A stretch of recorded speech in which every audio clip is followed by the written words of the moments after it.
अस्सलाम वालेकुम, welcome to तानीज़ world. मैं खैरियत से हूँ और उम्मीद करती हूँ कि आप सब भी खैरियत से होंगे। सुबह जल्दी उठने की आदत मुझे बचपन से ही थी। स्कूल में भी अम्मी ने मुझे कभी नहीं उठाया, खुद ही उठ जाया करती थी मैं। इस मामले में मैं हमेशा से पंक्चुअल रही हूँ, चाहे कहीं जाना हो, सुबह उठना हो, तो ये चीज़ शुरू से डेवलप थी मुझ में। पर ज़िंदगी हमेशा एक सी नहीं रहती, चीज़ें तब्दील होती रहती हैं और मुझ में भी कुछ तब्दीलियाँ आईं। वैसे तो चेंजेस आना बुरी बात नहीं है, अच्छी बात है, मगर वो चेंजेस अच्छे होने चाहिए। आपकी लाइफ शादी के बाद काफ़ी बदल जाती है। आपके पास वो चीज़ें वैसे नहीं रहती जैसे पहले होती हैं।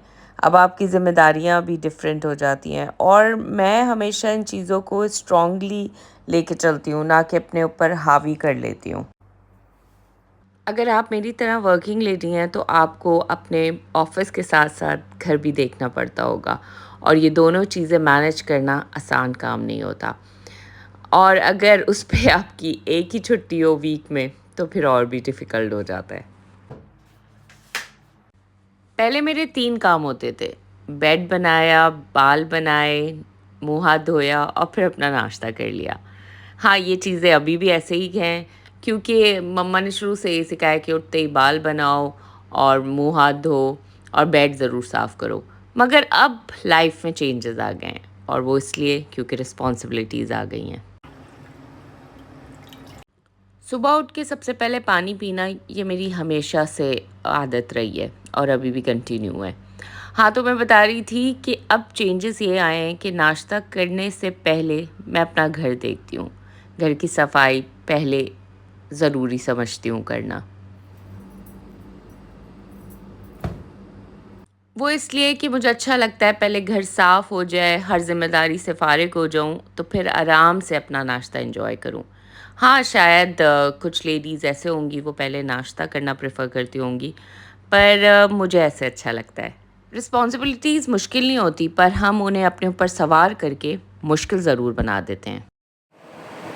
कुछ दिनों पहले मुझे किसी ने कमेंट करी कि पता नहीं कैसी बंदी है, पैसा कमाना है बस इसे, अपना घर नहीं देख रही, घर वालों का ख़्याल नहीं रखती। दिल तो आया उसी कमेंट पे रिप्लाई करूं, क्योंकि लोग कैसे होते हैं ना, कुछ जाने बगैर पीछे की स्टोरी और बस कमेंट कर देते हैं। ये नहीं सोचते कि शायद इसके पास काफ़ी रिस्पॉन्सिबिलिटीज़ होंगी या शायद इसकी लाइफ इतनी इजी हो ना जितनी कि हमें दिख रही है। कोविड के बाद काफ़ी लोगों की ज़िंदगी चेंज हुई थी और उसमें से मैं भी एक थी। मेरी काफ़ी अच्छी जॉब थी, मगर कोविड के दौरान वो जॉब ख़त्म हो गई एंड उसके बाद मेरा स्ट्रगलिंग पीरियड स्टार्ट हो गया और स्ट्रगलिंग पीरियड में मैंने काफ़ी स्ट्रगल की। जॉब ढूँढना आसान काम नहीं था, जबकि मेरे पास काफ़ी ज़्यादा एक्सपीरियंस था, मगर उसके बावजूद मुझे बहुत डिफ़िकल्टी हुई। जॉब तो अल्हम्दुलिल्लाह मुझे मिल गई, मगर ज़ाहिर-सी बात है वैसी बात नहीं थी जो कि मेरी पहली जॉब थी। पैकेज में भी डिफ़रेंस आ गया और आप समझ सकते हैं कि जब आप फैमिली वाले हों एंड स्पेशली ओवरसीज़ रह रहे हों, तो ये चीज़ें काफ़ी टेंशन में डाल देती हैं। मगर इन सब चीज़ों के बावजूद मैंने कभी हिम्मत नहीं हारी। हमेशा यही सोचा कि नहीं, कोई बात नहीं, इंशाल्लाह एक वक़्त वो भी आएगा जब चीज़ें बैक टू नॉर्मल हो जाएँगी। क्योंकि मुझे ऐसा लगता है कि अगर आप नाशुक्रापना दिखाओगे तो आप अल्लाह को नाराज़ कर रहे हो और अल्लाह भी यही कहता है कि हर हाल में शुक्र अदा करना चाहिए अपने परवरदिगार का। क्योंकि मैं जॉब करती हूँ तो मेरी बेटी जो है, जिसके बारे में आप अक्सर सवाल करते हैं कि कौन है आपकी बेटी, तो मेरी एक अदद बेटी है और वो माशाल्लाह अपनी नन्ना के पास रहती है। वो इसलिए रहती है क्योंकि मैं जॉब करती हूँ और वो घर में नहीं रह सकती। तो इसलिए मेरा ज़्यादातर टाइम अकेले गुज़रता है और अकेले रहते हुए इंसान, याद रखें, हमेशा डिप्रेशन में चला जाता है। मगर उस डिप्रेशन को आपने कैसे हैंडल करना है ये आप बेहतर जानते हैं। अगर सर पे चढ़ाएँगे तो वो वाक़ई आपको और डिप्रेशन में ले जाएगा। मगर उसे हैंडल कर लेंगे तो आपको लगेगा ही नहीं कि आप अकेले हैं। तो मेरी भी कोशिश ये होती है कि मैं उस चीज़ को अपने ऊपर हावी ना करूँ। मैंने व्लॉगिंग स्टार्ट करी यही सोचकर कि एक तो शायद मैं इतनी अच्छी व्लॉगिंग करने लगूँ कि एक मेरी आमदनी का ज़रिया भी बन जाए, व्हिच इज़ नॉट रॉन्ग, आजकल हर कोई कर रहा है। और दूसरा ये कि मेरा ज़हन भी इसमें बँटा रहे, तो मुझे अकेलेपन का एहसास ना हो। नाश्ता मेरा हमेशा से नॉर्मल रहा, नॉर्मल इन द सेंस कि मुझे हैवी ब्रेकफ़ास्ट करने की आदत नहीं है। हमेशा से मुझे कॉर्नफ्लेक्स, बॉइल्ड एग्स इस तरह की चीज़ें पसंद थी। तो आज भी मैं वैसे ही नाश्ता प्रेफ़र करती हूँ। हाँ, पहले ये ज़रूर होता था कि मम्मा दे देती थी, बहनें दे देती थी, मगर अब वो सीन नहीं है। और नाश्ते का मज़ा मुझे ऐसा लगता है कि टीवी देखते ही आता है, वरना मैं इतना टीवी नहीं देखती, मगर हाँ, कुछ खा पी रही हूँ तो मुझे अच्छा लगता है कि टीवी सामने लगा हुआ हो। क्योंकि मेरी एक ही छुट्टी होती है तो मुझे अपने सारे काम आज के दिन ही करने होते हैं, चाहे उसमें ग्रोसरी हो, अम्मी के घर जाना हो या फिर कोई और काम। वैसे तो अक्सर संडे मैं अपनी मम्मा के साथ ही होती हूँ, मगर ज़ाहिर-सी बात है अब रिस्पॉन्सिबिलिटीज़ हैं तो कुछ संडे घर पे भी गुज़ारने होते हैं क्योंकि काम होते हैं। और आज मैं सब्ज़ी लेने आई हुई थी, सब्ज़ी क्या मतलब पूरे घर की ग्रोसरी। मगर ग्रोसरी लेते हुए मैं एक बार ज़रूर सोचती हूँ कि पहले हमें कुछ पता ही नहीं होता था कि कब ग्रोसरी आनी है, कौन-सा सामान ख़त्म हो गया है। अब इन सब चीज़ों का आपको ना ख़्याल रखना पड़ता है। और सच बताऊँ तो मुझे आज भी सब्ज़ी लेने नहीं आती। टमाटर, प्याज़ में मैं बहुत कन्फ्यूज़ हो जाती हूँ कि कौन-सी अच्छी प्याज़ है और कौन-सी नहीं। और रेट्स सब मैं देख-देख के लेती हूँ। जबकि पहले हमें कुछ पता ही नहीं होता था कि घर में कब कितने की चीज़ आई और कब कौन-सी चीज़ ख़त्म हुई।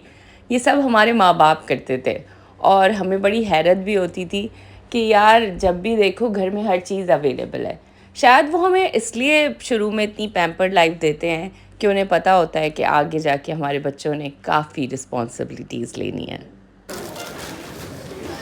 मेरी मदर खुद सोशल मीडिया में थीं और काफ़ी ड्रामों में उन्होंने काम भी किया शुरू में एंड मगर क्योंकि हम छोटे-छोटे थे और उनका उस वक़्त पीरियड काफ़ी उरूज पे था इन द सेंस वो काफ़ी आगे जा सकती थी सोशल मीडिया में। मगर उन्होंने हमारी वजह से अपना वो ड्रीम जो था सोशल मीडिया का वो क्विट कर दिया और वो फिर घर में ही रहने लगीं। इससे मैंने ये अंदाज़ा लगाया कि औरत की लाइफ में स्ट्रगल है, स्ट्रगल ही नहीं सैक्रिफाइस भी हैं और ये सैक्रिफाइस आपको देने ही पड़ते हैं, चाहे आप माने या ना माने। हम चाहते तो शादी के बाद अम्मी के साथ भी रह सकते थे क्योंकि कोविड के बाद चीज़ें काफ़ी डिफ़िकल्ट हो गई थी और अलग रहना काफ़ी मुश्किल हो जाता क्योंकि एक तो घर का बिल, देन इलेक्ट्रिसिटी, इन सब को मैनेज करना आसान नहीं होता। मगर मुझे अपनी अम्मी की एक बात हमेशा से याद रही कि लड़की जो है वो शादी के बाद कदम उठा के घर में आए और कदम उठा के घर से जाए। और इस बात को मैंने अपनी गिरा से बाँध दिया और हम लोग अलग हो गए। यकीन करें, जब हम अलग हुए मुझे खाना बनाने भी नहीं आता था, बहुत डिफ़िकल्टी होती थी पर मैं अपनी मम्मा से रोज़ व्हाट्सएप पे रेसिपीज़ पूछती थी, अपनी सिस्टर से पूछती थी। मुझे बचपन से कुकिंग का बिल्कुल शौक नहीं था। इनफैक्ट मेरा बस चलता तो शायद मैं अपने घर में किचन भी नहीं बनाती। मगर वो कहते हैं ना कि जब सर पे आ पड़ती है तो आपको कुछ ना कुछ करना ही पड़ता है, तो बस मेरे साथ भी यही हुआ। जो सौदा पहले घर में जब आता था कब शेल्फ्स के अंदर गया और कैसे गया जिसका हमें अता ना पता होता था, अब पता चल रहा है कि वाकई सौदा ख़रीदने से ज़्यादा ये चीज़ ज़्यादा डिफ़िकल्ट होती है कि उसे वापस उनकी जगहों पे रखना। तो ये चीज़ें आज मुझे पता चल रही हैं, शायद पहले करती होती तो इतना डिफ़िकल्ट नहीं लगती। पहले मैं बहुत गुस्से वाली हुआ करती थी इन द सेंस छोटी-छोटी बात पे बहुत जल्दी गुस्सा आ जाता था और पेशेंस तो मेरे पास बिल्कुल थे ही नहीं। मतलब अगर कुछ चाहिए तो चाहिए ही चाहिए। मगर अब मुझे ये चीज़ समझ में आ गई है कि ज़रूरी नहीं कि आपको जो ज़िंदगी में चाहिए वो आपको फ़ौरन मिल जाएगा और शायद ऐसा भी हो सकता है कि वो ना मिले। इसलिए कोशिश करें कि आप बहुत सब्र शुक्र से काम लें। अगर कुछ नहीं भी मिलता या कुछ देर से मिलता है तो बस अपने अल्लाह का शुक्र अदा करते रहें और ये सोचें कि जो चीज़ आज हमारे पास नहीं है शायद कल मिल जाए और या शायद कल इससे बेहतर मिल जाए। तो इसी नोट पे मैं अपना व्लॉग एंड करती हूँ और उम्मीद करती हूँ कि शायद आपने मेरी लाइफ से कुछ सीखा हो, जो कि मैं आज तक सीख रही हूँ।